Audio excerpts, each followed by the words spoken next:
প্রতিদিন সন্ধ্যায় আমার বন্ধুর বিধবা বোনকে তাদের বাড়িতে পড়াতে যেতাম। পড়াতে পড়াতে বন্ধুর বোনের সাথে আমার একটা ভালো সম্পর্ক গড়ে ওঠে। একদিন সন্ধ্যায় ওদের বাসায় গিয়ে দেখি পুরো বাসা ফাঁকা। বাড়িতে শুধু বন্ধুর বিধবা বোন ছাড়া সবাই বিয়ে বাড়িতে খেতে গেছে। ফাঁকা বাসায় আমার কি যে হলো, নিজেকে আর ঠিক রাখতে পারলাম না। বন্ধুরা, প্রথম থেকে শুরু করা যাক। সেদিন যখন আমি বন্ধুর বাড়িতে গিয়েছিলাম, আমি যেমন অবাক তেমনি খুশিও হয়েছিলাম। আমি রানা।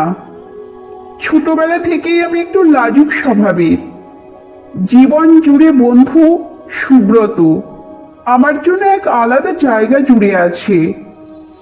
আমাদের বন্ধুত্ব এতটাই গভীর ছিল যে ওর বাড়ির মানুষজনও আমাকে নিজের পরিবারের একজন হিসাবে মেনে নিয়েছিল।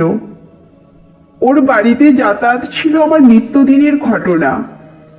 সুব্রতের বড় বোন মেঘলা, যাকে আমরা আদর করে মেঘলা দিদি বলতাম, এক অসম্ভব শান্ত ও শালীন প্রকৃতির মানুষ।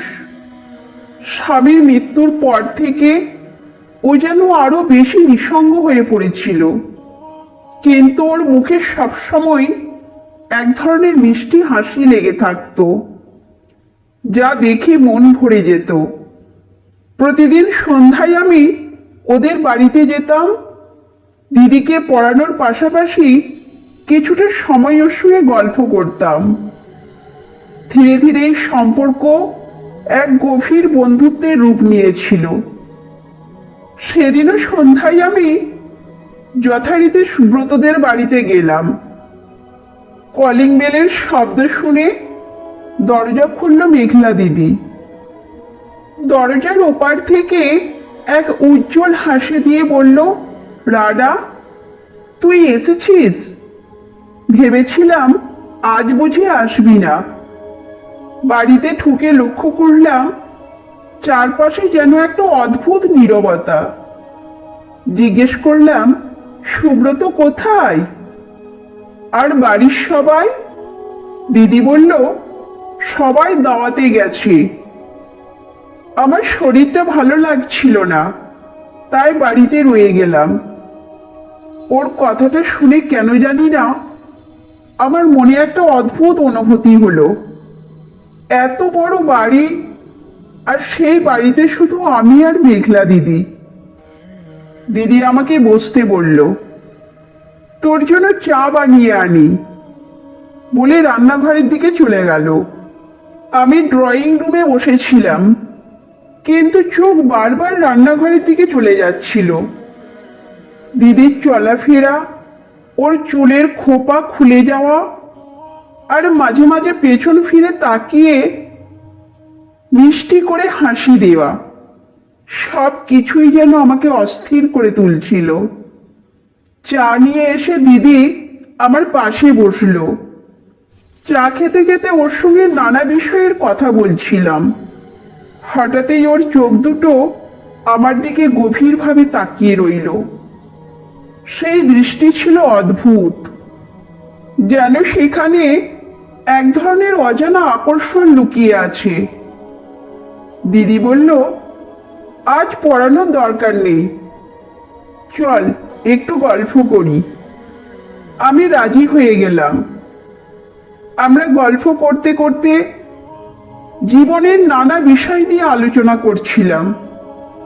হঠাৎ দিদি খুব ব্যক্তিগত কিছু কথা শেয়ার করলো। ও বলল, রানা, জানিস এই বাড়িতে সবার সঙ্গে থেকেও আমি কতটা একা। অনেক সময় মন চায় কারোর সঙ্গে মনের কথা খুলে বলি, কিন্তু কেউ নেই। তোকে পেয়ে খুব ভালো লাগে জানিস। ওর এই কথাগুলো শোনার পর আমার মনে অদ্ভুত এক আবেগ কাজ করছিল। আমি ওর চোখের দিকে তাকিয়ে বললাম, তুমি একা নাও দিদি, আমি তো আছি সব সময়। এই কথাগুলো শোনার পর দিদি কিছুক্ষণ চুপ করে থাকলো। হঠাৎই ওর চোখ দিয়ে টপ টপ করে পানি পড়তে শুরু করলো। আমি অস্থির হয়ে গেলাম। ওর হাত ধরে বললাম, কি হলো দিদি, তুমি কাঁদছো কেন? দিদি বলল, তুই আমাকে দিদি বলে রাখিস, কিন্তু জানিস তোর মধ্যে আমি একজন বন্ধুকে খুঁজে পাই। তোর সঙ্গে কথা বলতে আমার খুব ভালো লাগে। এই ভালো লাগাটা ঠিক কিভাবে বোঝাবো জানি না। এই কথাগুলো শুনে আমার হৃদয় যেন আরো জোরে জোরে ধুকপুক করতে লাগলো। আমি ওর চোখ মুছে দিয়ে বললাম, তুমি যা অনুভব করছো সেটা আমারও মনে হয়।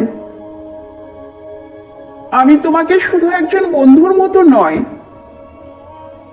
তার থেকেও বেশি কিছু মনে করি। আমরা একে অপরের দিকে তাকিয়ে রইলাম।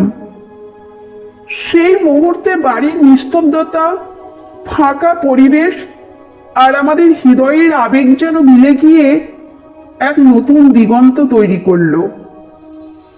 আমি ওর কাছে একটু এগিয়ে গেলাম। ওর হাতটা আমার হাতে নিয়ে বললাম, তোমাকে আমি সবসময় সুখী দেখতে চাই। তুমি আমার জীবনের একটা বিশেষ জায়গা তৈরি করেছো। দিদি চুপচাপ আমার কথা শুনছিল। হঠাৎ ও বলল, রানা, এই সম্পর্কটা যেন শুধু আমাদের মধ্যেই থাকে। সমাজের চোখে এই সম্পর্ক মানানসই নাও হতে পারে, কিন্তু তুই কথা দে আমাকে কখনো একা ছেড়ে যাবি না। আমি মাথা নেড়ে বললাম, আমি তোমার পাশে থাকবো দিদি, সব সময়। সেই দিনের পর থেকে আমাদের সম্পর্ক আরো গভীর হয়ে উঠল। তবে আমরা ঠিক করেছিলাম, এই সম্পর্ক যেন সমাজের চোখে কখনো অসম্মানিত না হয়। আমরা একে অপরকে মানসিক সমর্থন দিয়ে গড়ে তুলেছিলাম এক শক্তিশালী সম্পর্ক। এই গল্পটা শুধু আমার নয়, এটি সেই সব অনুভূতির গল্প যা আমরা প্রকাশ করতে পারি না, অথচ হৃদয়ের গভীরে বয়ে বেড়ায়। তো বন্ধুরা, এই গল্পটি যদি আপনাদের ভালো লেগে থাকে তাহলে অবশ্যই চ্যানেলটি সাবস্ক্রাইব করবেন এবং আপনার মূল্যবান মতামত জানাবেন। ততক্ষণ পর্যন্ত ভালো থাকুন, সুস্থ থাকুন। ধন্যবাদ।